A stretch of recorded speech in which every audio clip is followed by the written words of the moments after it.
Welcome back to the Sports Talk ATL podcast. This is going to be a special MLB free agency primer with the quiet period of MLB free agency set to end tomorrow.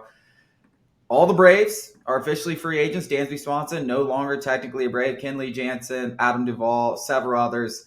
We'll get to all of them in this, as well as where we think a bunch of other guys are going. But let's start off with what kind of we know now. We've had a couple nuggets come out since the Braves have been eliminated from the playoffs.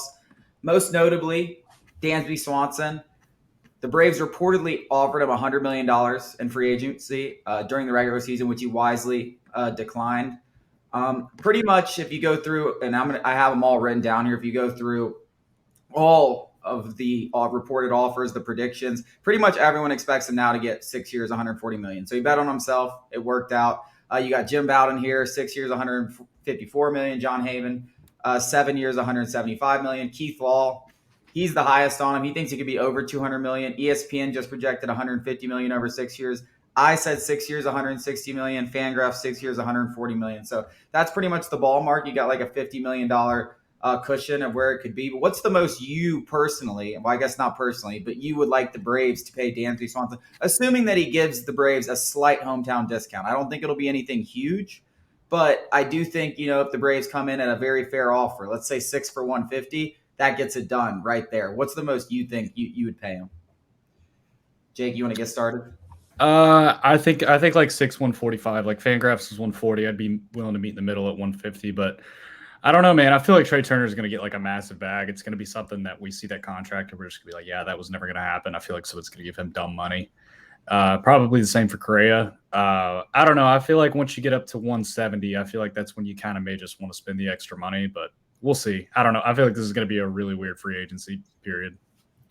Yeah, I'm sitting around just 25 million AAV, and I mean, give or take 2 million in either direction. I think that's what it'll probably. And even if the Braves overpay slightly, I don't think it's a big deal. I said this last year with Freddie, that I do think that leadership matters. And Matt Olson coming in, and he did a fine job. He didn't live up to the expectations we had, but Dansby's kind of one of the last leaders on the team. There's Ozzie Albies, Travis d'Arnaud's a vet, Max Fried is a leader for sure. But Dansby is that, like, he stepped into that Freddie Freeman role. And he's from here. Dansby Swanson, the beautiful hair. He was made and born and bred to play shortstop for the Atlanta Braves. So I think, if you slightly overpay, it's not that big of a deal. This is not the time to be like, oh, well, the value's not there. I really don't think so. Unless you're positive, unless Anthopoulos is very sure he can land one of the other 4 shortstop free agents, the big ones. You don't fuck around. Just pay the man. I really think around 25 million, even if you go to 27 million AAV, that's more than fine. Yeah, I think the Braves are in a very weird spot, similar to last year where Freddie was really the only big first baseman, so they had to trade for Matt Olson, and those are really the only option. When you look at the shortstop market, it is those 4 guys and nobody else. Now, I haven't even gotten into maybe stopgap trade options or anything like that. I have said, hey, there's no way Vaughn Grissom, Orlando Arcia are starting in the majors next year. There's just no way. Those guys are bench players at where they are currently. Vaughn Grissom, I still got a lot of hope for. But, they can find another spot for him. The shortstop position right now, if you look at the Braves roster with everything they have locked in, is really the only hole, like massive hole, that is going to take a lot of money to fill in.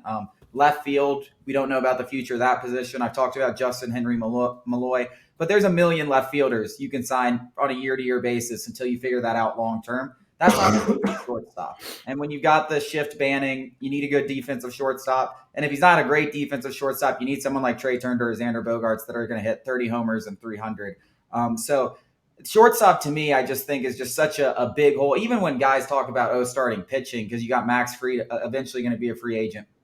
You can find starting pitching. You can find all of that. Shortstop's such a different position that I think it has to be one of these 4 free agents. And the number to me, I think the low end is what these guys are predicting. 140, I'd be pretty shocked if he didn't get 150. I would almost say that's the floor, and that would be 6-year deal. And then at that point, it just comes, hey, is someone willing to give him 7, 8 years? Like Freddie was about to get 6. So if someone's willing to go 7, 175, which is what Heyman predicted, I wouldn't be surprised.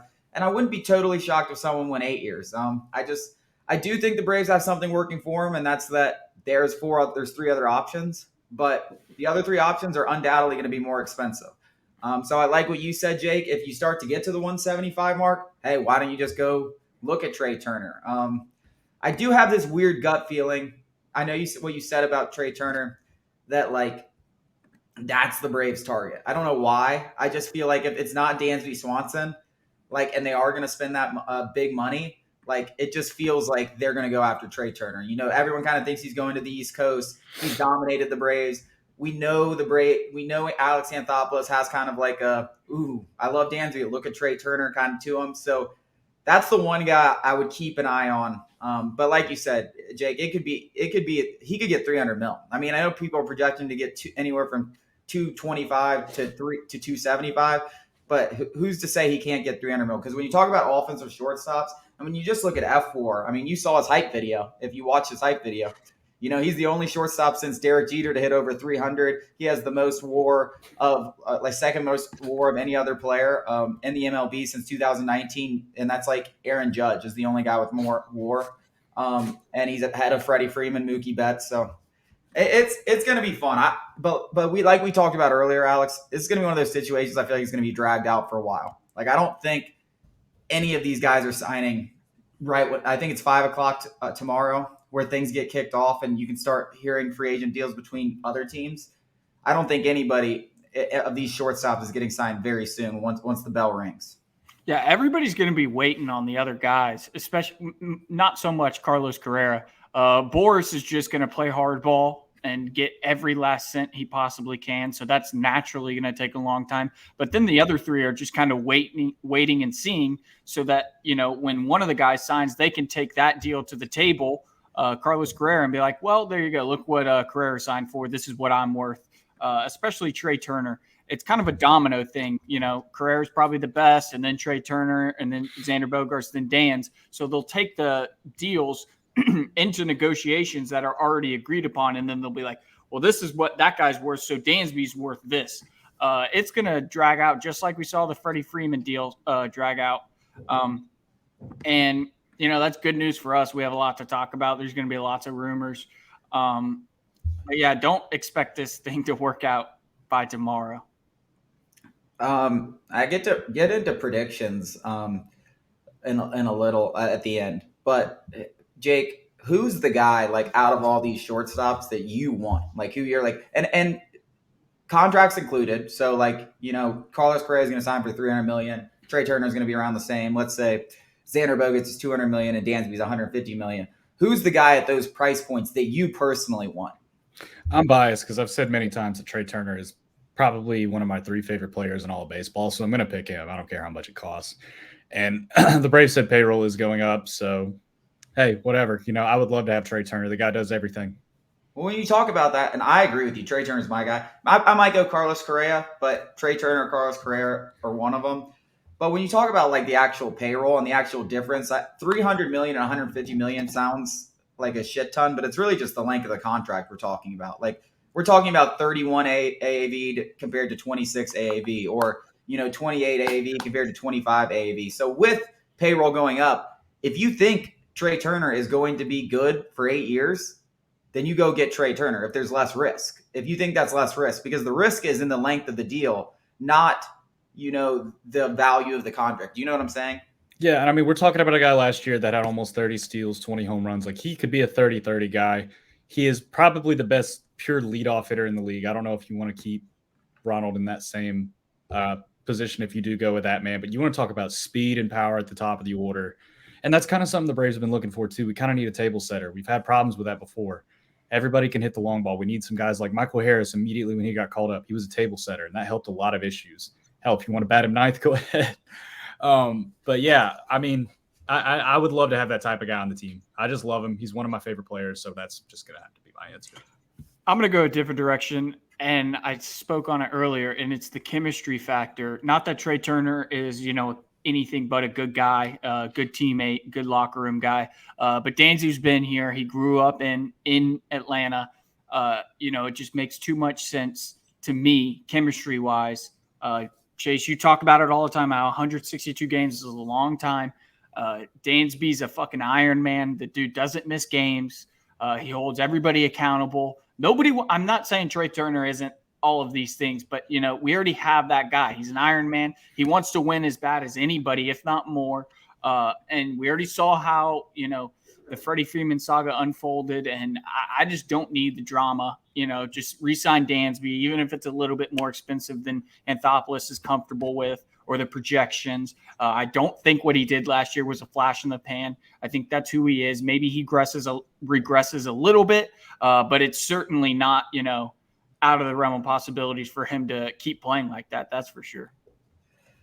So we'll get to predictions for the whole team, but let's just predict right now where you think each four of these guys ends up. So let's start with Correa. Who signs Carlos Correa this offseason? I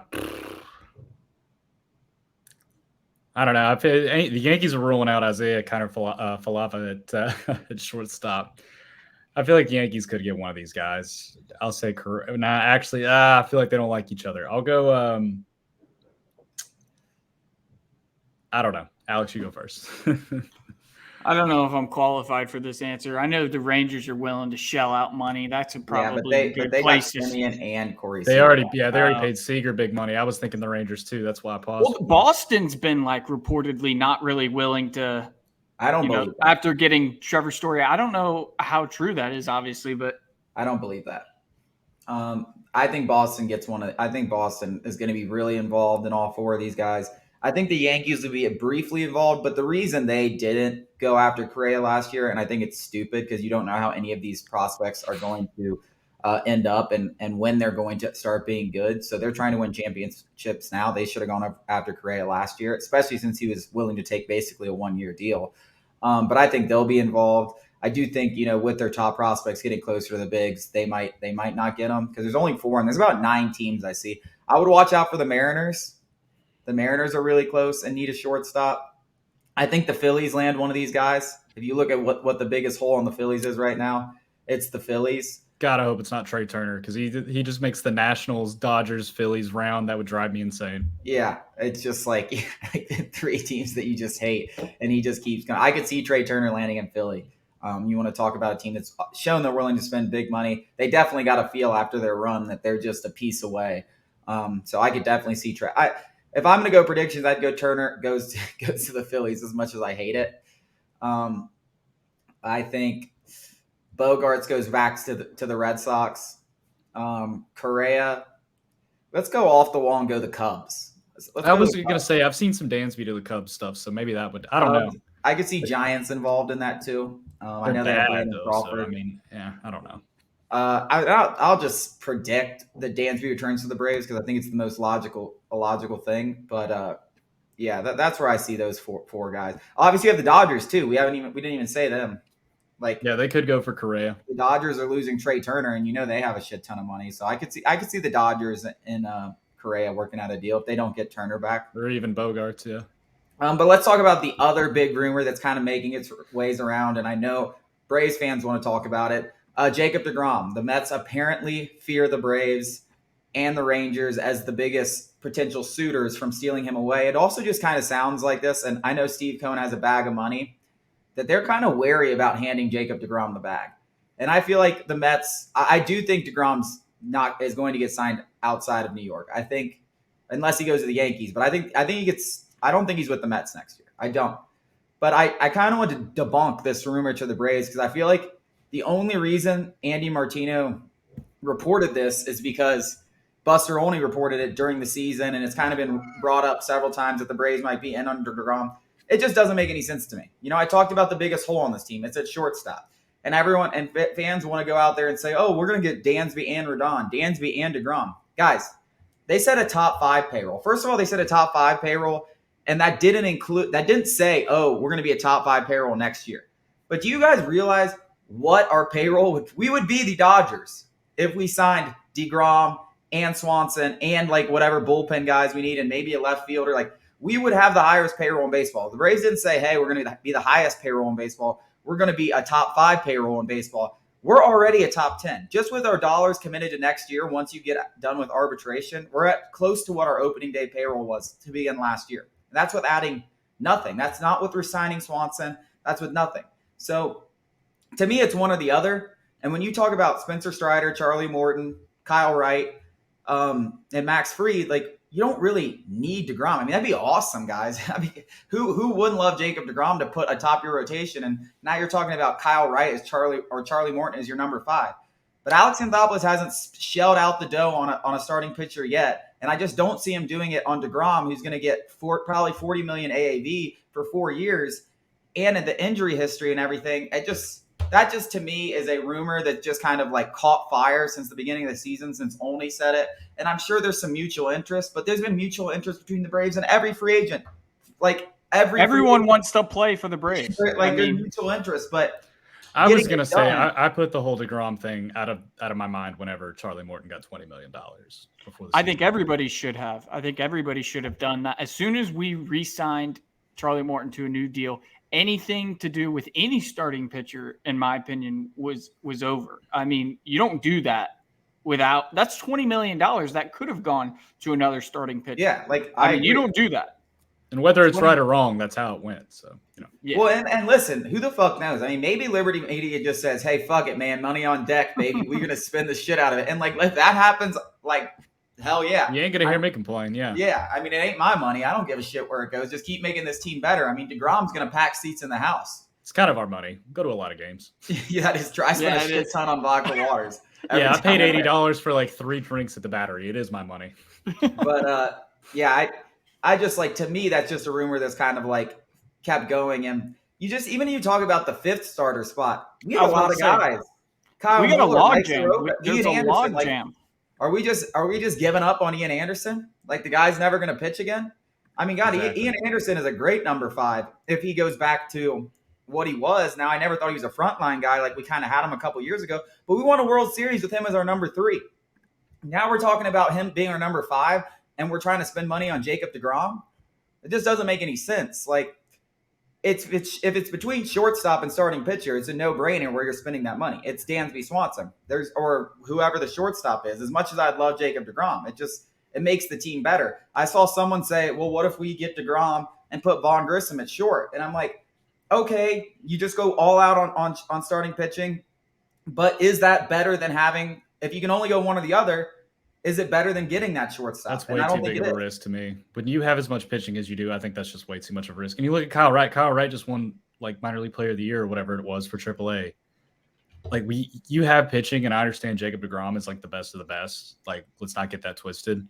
But I feel like that is way too much of a risk. Yeah. And the offense is kind of what really let you down in the playoffs too. So yeah, you really want to subtract from that. Yeah, if you had Fried and Strider healthy, I think you beat the Phillies. Like because you would have won Game 1 with a healthy Fried and Strider, who knows he could have outdueled Nola in Game 3 instead of getting blown up. I also think handing Strider $75 million that early was another big sign that like you expect him to be that Jacob DeGrom guy. Like you don't hand him $22 million after 15 starts. If you are $75 million in total, but he's about to, that's his like max AAV in the future. You don't hand him that after 15 starts if you don't think he's going to be your ace of the future. So I just think between the Morton and the Strider extension, like that's the writing on the wall for your starting pitching. And that's a damn good rotation. I don't know how many times I said it last year. That's as good as any rotation in baseball. Now you can never have enough pitching, but when you have a hole at shortstop as big as the Braves do, you spend your money where you have the bigger hole. I'm gonna say Texas Rangers. That's my prediction for DeGrom. I like that. I mean, that just seems old country boy. Like comes out the simple man, goes to the Rangers. The Rangers definitely are trying to compete after spending all that money. They have more money. That makes a lot of sense to me. I don't know where else would make a ton of sense. I haven't heard a lot of teams like saying it unless I'm sure the Braves will make him an offer. I don't know if it'll be what he's looking for, but I'm sure they'll make him some kind of offer. I was just going to say that I can guarantee you there will be an offer out there if there's mutual interest, and that offer is just going to be the most gross deal, MLB fans have ever seen. And there's no way he takes it, but if he takes it, he wants to be in Atlanta. Like here's what the deal will reflect his feelings about free agents. And I think if they do, it's going to be front loaded like crazy because a lot of those extensions haven't really started kicking in yet. And I feel like it's going to be a ton of money in the first 2 years and maybe a little less in the third year, a ton of money the first year, a little less in, descending or something like that. Yeah, good point. But I still, if it ever happened, I mean, it would be 2 years, 80 million or something like that. There's no way the Braves would give him, the 4-year, 3, 4, 5-year deal he's really looking for. I give it a 15% chance. That's what I'm gonna mark. I'd go even lower. Yeah, I would say 5-10, but it's mostly just because I think they're going to go shortstop over starting pitching. But I mean, if they don't go, let's say they do go to DeGrom and they have to figure out the shortstop position. What are the options? Like, are we really going to? Yeah, I mean, that's really what you're talking about. I mean, I forgot he just opted out, so that is kind of your stopgap option in free agency. But he might get paid though, if I'm thinking correctly. He had a pretty good season and postseason. I mean, he ain't no scrub. He had a 723 OPS last year. I mean, he didn't have a ton of home runs or stolen bases, but I mean, he hit. But I mean, if you want to play him, but he was playing second all year. They had Didi, and then they brought up, who was it? Bryson Stott. Stott. So there are obviously some concerns about him being a shortstop anyways. So there's just not a lot of options. I mean, it would almost be like you would probably go Arcia and then wait for Vaughn Grissom to be ready. That's just risky to me. I mean, I liked what Arcia provided, but I think you're taking a big hit to the but I mean, shit, man. Every time DeGrom gets on the mound, you expect him to win. And with the Braves aren't the Mets. Like, they actually have a lineup that can score and give them some runs to produce.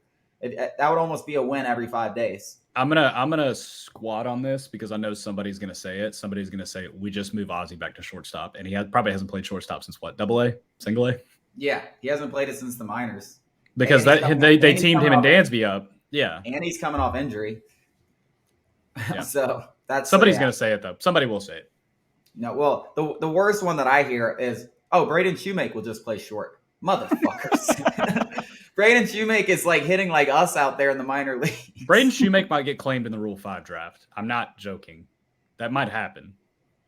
It could happen. Dude, he had a sub 700. He just hasn't been good. He's a first round pick, so they may keep him around, but he is also a bonus baby. So if they want to leave him unprotected to clear up a 40-man roster and have somebody take a salary, then that might be their plan.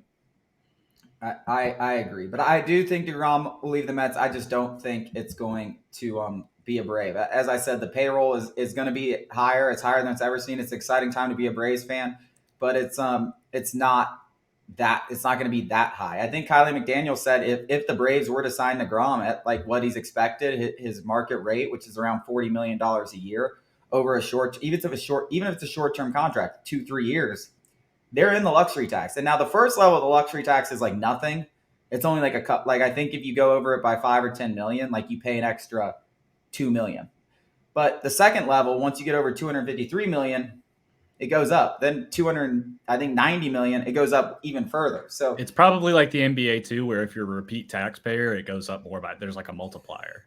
Yeah. So it's it's just like we have a top 5 payroll, not a number 1 payroll. People have to understand that. And like you said, these guys escalators are just going to keep kicking in. I mean, Spencer Strider is going to get paid $1 million, and then I think it's $4 million, then it's $20 million. Austin Riley goes from up to $20 million this year. Ronald Acuna obviously is now at $17 million a year. Michael Harris is going to start getting paid $15 million a year in a couple years. So those guys the payroll is already going to go up with us signing nobody. All right, we've harped on this enough. What about Kenley Jansen? I'm thinking of Kenley, and I've seen some guys give him a 2-year deal. But if it's a 1-year deal in the 10 to 15 mil range, I think I would like to have him back. I think he was worth the contract that he did this year. And I gave him a lot of shit, but I think, he still led the National League in saves. Like, there's something and he was great that. At the end of the year. And then if you go look at his peripherals, like on Baseball Savant, like he's in the 95th percentile or above in everything. Like, and I remember watching Jazz Chisholm on a MLB network, and like they were talking about the Braves bullpen ahead of the Phillies series. And like they were doing the whole like, oh, how would you approach him? And it was like Iglesias. He's like, oh, I've already faced him once. Colin McHugh. He's like, oh, nasty. But then he got to Kenley Jansen. He's like, oh, it's hell. It's hell. He's like, and I don't know what it is because it looks like just fastballs down the middle, but he's been doing fastballs down the middle his whole career. I was just about to say, you're gonna get the same thing out of Kenley Jansen, and I think it's what you get out of it. He's gonna spam cutters like 90% of the time, And I think that's worth 1 year, $10 million if you still think he's going to be the same guy. If you think he's going to regress, then maybe not. But if he does one thing and he does it very well, and he's like a poor man's Mariano Rivera. He's just going to spam that cutter.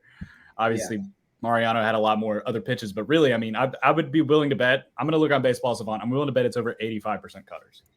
Yeah, I mean, I just love the idea of having somebody like Jansen, Iglesias, Minner, and then Jansen, like 3 just studs where you get to the 7th inning with a lead 95% of the time you win that game. I love that security. It's like a security blanket almost, like, and so it doesn't necessarily have to be Jansen. I love Jansen, but just somebody of that caliber. I mean, we don't need to, pinch pennies there. I love that security of 1, 2, 3, and it's done.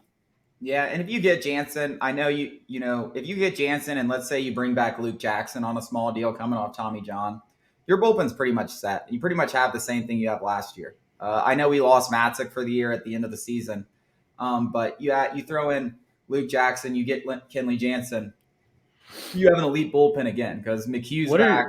What are your other options too when you think about it? Like you bring Craig Kimbrell back. He was probably the worst closer in baseball last year. If I hear another person suggest Craig Kimbrell, like I just don't even know what to say. Like the guy's just not good anymore, guys.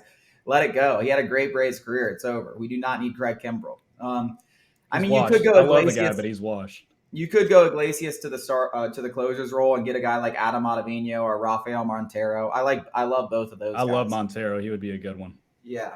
I don't know. The thing about it is you go look at all the free agents that are available. There's like 7 million relievers, and you can find relief pitching for.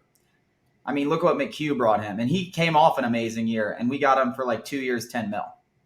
And Kirby. I mean, and we forget about Kirby Yates. I mean, Kirby Yates could come back next year and be a huge piece to this team. I mean, he was basically missed 2 years of baseball, and he came back and wasn't amazing, but dude, he hadn't played in 2 years. Like, give him a full healthy offseason, give him a full spring training.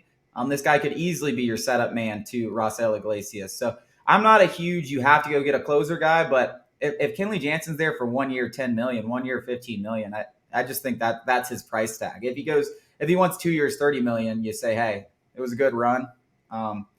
But yeah, that's kind of where I'm at with Jansen. I think we all agree. Yep. Yeah. The other 2 holes, I mean, we talked a little bit about the bullpen. Left field, that's got to be fixed. I mean, Eddie Rosario and Marcell Ozuna combined for -3 WAR last year. That's almost unthinkable. I mean, that's the definition of a black hole. That's the worst player in baseball out there playing left field for the Braves. Adam Duvall is going to be a free agent. Love to have Duvee back, providing that he's healthy. I think that's step 1 to your platoon. You're probably keeping Rosario around. I've said a million times Ozuna's gone. I don't think they're going to be able to trade him for damn anything. I don't care how many prospects they attach. I mean, they tried to trade him for Patrick Corbin, and it didn't even get approved by the Nationals. So I don't think there's a lot of chances of trading Ozuna. You might be able to trade Rosario in a salary dump because he doesn't come up with the off-the-field concerns. I'd like Duvall back, but regardless, you have to bring in a left fielder. You have to. Whether it's Jock Peterson, Duvall, a guy that I like, and I want to hear your thoughts on this, Jake, Mitch Haniger. I would be okay with Mitch Haniger. He's going to get that 1 year prove-it deal with all the injuries he's had. I did an article on this today, and I absolutely love the way that Fangraphs phased it. They were talking about this guy. They were like, he's like that 36-year-old NBA forward. He's going to pick off a couple passes. He's going to play some tough defense. He's going to knock down open jumpers. Michael Brantley, 1 year, $10 million. That kind of sounds like something the Braves would be in on. And they've been in on Brantley before. Times. This isn't a new thing. I love me some Michael Brantley. Yeah, he's not at the Udonis Haslam stage. He's not like PJ Tucker, but he is. He's there. He's like what's a good power forward going right now that's like 30, 36, 35, giving you those PJ minutes. Tucker, I think he's 36. Yeah, PJ Tucker is like elite. Bobby elite Portis. Yeah. Portis. I know he's not as old at Bobby Portis is. No, he's not. He's not as old. Like Paul Millsap. Paul Millsap, late in his career. Those are the kind of guys you need. I like that idea, actually. Michael Brantley is a guy that I talked about a little, I think, on a... And I think 1 year, $10 million is totally fair for him. He probably wants to play for a contender again. Makes sense. And I think... I wouldn't... I really think that... I think that as I'm going to be optimistic here, but I mean, that was the weirdest season I've ever seen from Eddie Rosario. And obviously what we saw in the NLCS, the World Series run, is not who he is. But I mean, he's still not the guy we saw this 100%. past season. He's a 750 OPS guy. And if you get that from him, I just don't think he I ever think got that's rid of more him. than fine. I think that's more than fine. Well, yeah, I just don't OPS. think He's not he playing ever every got day. rid of him. If you want to go the platoon route, you got to just go get a guy like Mitch Haniger or Adam Duvall, whatever, and you can go run that back again. I really think there is a world where the Braves believe, and it's just probably because how well they've developed. And not everyone's going to be Michael Harris, Spencer Strider, Vaughn Grissom when they come up, but Justin Henry Malloy he crushed the ball and had a 400 on base percentage at every level, from high A to triple A. And he only had like a week or two in AAA, but he's going to be at spring training without a doubt next year. And he's the left fielder of the future if he keeps hitting like that. I like Malloy, but we got to be careful with not everybody's going to be Michael Harris. I mean, even we saw Vaughn Grissom at the end of the year tail off a little bit. We can't just start rushing prospects just because Michael Harris ended up being crazy. And is that me saying, oh, Malloy can't come up and contribute immediately? I'm not saying that at all. I'm just saying not everybody – we don't have a solution for every hole in the farm system. Just because some kid hit, I had a 900 OPS in AA for a couple months, we can't just be like, oh, we'll just call him right up and he's immediately going to just crush the leather off the ball. I mean, he might, but I'm just saying Michael Harris is the exception more than the rule. No, you're absolutely right. And I think the Braves have done a great job in preparing, especially since the Pache situation, and preparing that, like, you can't just trust a rookie going into the year. The Braves have too much on the line. They're ready to compete for championships. They need to have guys, that are ready to play right now. So they're not going to go into the year like that. But that's why I don't see them going after Profar or Benintendi. These guys that are going to get, 3 or 4 years. That's why I think it's going to be a stopgap option. If Jock Peterson's willing to be a hired gun again and come to Atlanta for a year, great. If Adam Duvall wants to take a 1-year deal, great. Haniger looks like a 1-year candidate, great. I love the Michael Brantley option, but I think it's going to be one of those guys that's willing to take a 1-year deal rather than giving a Benintendi or someone like that 3 or 4 years. Yeah, I definitely agree with that. And honestly, we keep kind of forgetting. I know you need him to catch, but William Contreras needs to be playing every day. That's also an option. Yeah, that's one other thing I want to mention. So, yeah, William Contreras, whole all season, could he play left field? I actually was going to write an article on this. Could he play left field? Could Grissom play left field? Could guys like that? So it's not just Justin Henry Malloy that we're talking about, these youngsters. If Vaughn Grissom, if they think he could play left field, he's another guy that could fill in that role. And William Contreras, they didn't play him a lot out there this year or have a lot of time out there. But if they give him a full offseason working out there, they might feel a lot more confident. Because, I mean, like we talked about, it's not like Ozuna or any of these other idiots, Rosario, are good fielders. Like, we're not giving up a shit ton. That was one thing that and Vaughn Grissom did it on playing in left field, and everybody was getting on my ass for this. But I was like, hey, have we thought about this? Was back when Vaughn had come up for the first 2 weeks, he was hitting well. And I'm like, have we thought about sticking this guy in left field? And everybody's like, well, he never played left field before. I'm like, the guys out there right now have a combined like -21 defensive WAR. I would rather have somebody that's never played left field. I don't think it can get any worse. The guys I don't think it can get worse. Play left field either. Exactly. I'd rather have a bat there than if it's going to suck a defense, let it suck a defense with a guy who can hit. Yeah, I agree with that. So is there any way we trade Marcell Ozuna? I have this on the list, and I said already I don't think so. But is there any way, like, what prospects would we have to attach to get Marcell Ozuna outside of Atlanta? It would have to be somebody good. It would probably have to I mean, hell, the Diamondbacks give up Tukey, maybe Schuster. Tukey was a first-round pick. That was. I mean, I think it'd have to be Schuster. I think even Mueller would be on the table. Yeah. Fuck, I even think Soroka would be on the table. Ooh. I'm kind of interested how the Braves overall feel about Soroka. He just he seems like he gets injured after injury, and it's not just the Achilles. I mean, it's shoulder, elbow, discomfort, blah, blah, blah. Like, if there's a team out there that would be willing to take a flyer on Mike Soroka, a guy who was top 6 in the Cy Young in his only full season, and take the money of Marcell Ozuna, or not all of it, because that's $33 million, even $20 million of it. That is $10 million a year. That's who's really dumb. The Rockies. Angels. Yeah. Either of those. The Angels or Braves Angels. pitchers go to die. Diamondbacks. I almost feel bad sending our I was just prospects about to the say Angels. that's wrong. We shouldn't even say that. That's just wrong. Poor That's just Soroka. work. Yeah, it's literally just where pitching careers go to die. Well, then they'll cut him and we'll just bring him back. Yeah, that's cool. He'll be back by September. Him and Tucker are going to get DFA'd on the same day, and we'll bring them both back. That really is where pitchers go to die. I swear to God, I don't know what they teach their pitchers and their development and at the major league level, but it's incredible how bad their pitching staff is every year. No matter We're how talking much about the money- Angels or the Rockies. I mean, you're talking about the same team, really. I'm talking about the Angels, but it's bad. It's bad. But I think that's an interesting name to watch out for, Soroka, if you're talking about trades, because there are definitely going to be some people with interest, and that's definitely a guy you could attach that might be able to get Ozuna off the books. But if there's anything the Braves have like a surplus of, it's those fringe starters. We've got 6 guys that could be the 5th starter, and obviously all of them aren't going to make it. So, well, you traded Tucker think that is Davidson, an and option. you got Raisel Iglesias in return, and obviously that wasn't a salary attachment, but I mean, he turned into one of the best pitchers on our team, and now we got him under control for what, 2 more years? Yeah, 3, I think. Yeah, he was in the first year of that deal. Yeah. I think they have to trade some of those guys no matter what, whether it's in a salary dump or whatever. But yeah, like you have 5 guys that are major league ready. I mean, Bryce Elder, I don't think he's ever going to be a star, but he's major league ready in my opinion. Soroka, clearly major league ready if he's healthy. Muller's major league ready, and you got more coming in Schuster and guys like that. Ian Anderson, major league ready. I mean, you could say the same thing I just said about Mike Soroka with Ian Anderson. Maybe just even better because he doesn't have the injury history. But if you want to attach a guy that's proven to get rid of a huge contract, I mean, Ian Anderson could probably get a ton of teams interested. Yeah, I mean, we've seen what he can do when he's right, and yeah, I don't think it's out of the question, and I think it should be something that's at least explored.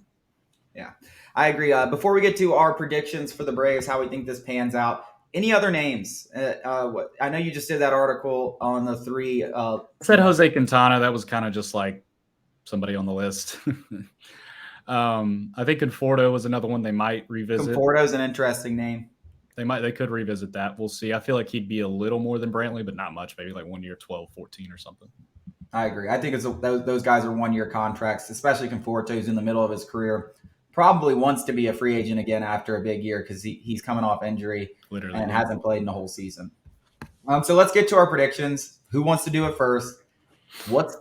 Give me a dream version and give me a realistic version of how you think he pans out. Now, even your dream version should probably be realistic, but what is it? What is it? Who wants to go first?